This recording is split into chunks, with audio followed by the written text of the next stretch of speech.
Allora, lo stadio Giannattasio, che è un impianto sportivo comunale, diventerà omologato per ospitare le partite di calcio della Serie C. È incredibile che a Roma l'unico impianto sportivo omologato per fare partite di professionismo di calcio sia lo stadio Olimpico, non ce ne sono altri, è una storia surreale.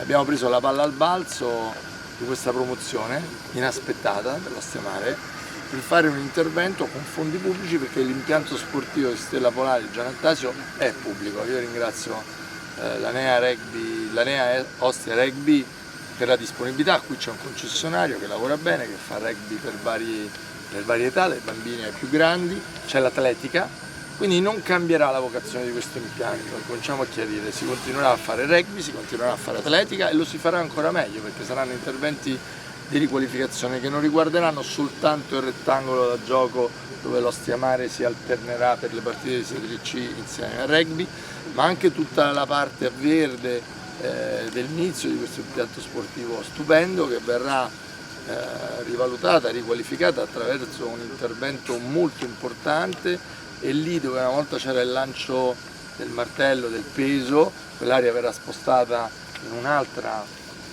parte di questo impianto così grande che può essere assolutamente utilizzato in pieno, e lì ci sarà una seconda area sportiva per poter fare atletica, rugby e allenamenti.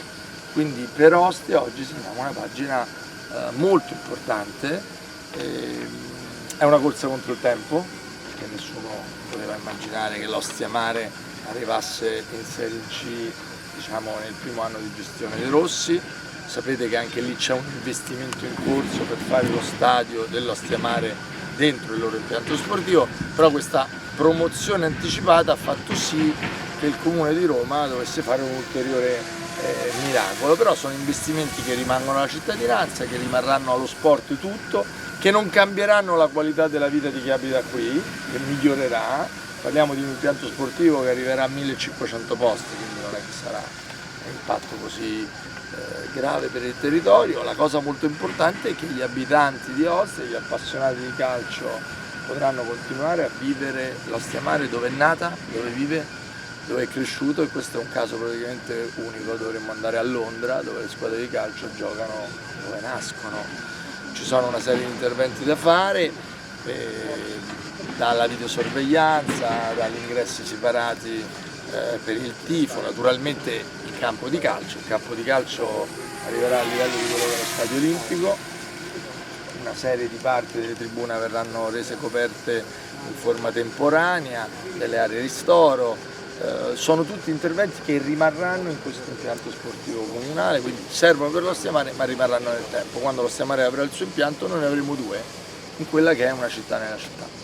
E quando dovrebbero finire i lavori? Allora, i lavori sono iniziati oggi e contiamo che entro settembre termineranno. Noi a livello prudenziale abbiamo fatto iscrivere l'Ostia Mare a Guidonia, non lasciamo nulla a caso, ci auguriamo che sin dalla prima partita l'Ostia Mare possa iniziare qui. Poi ci sarà qualche ritardo,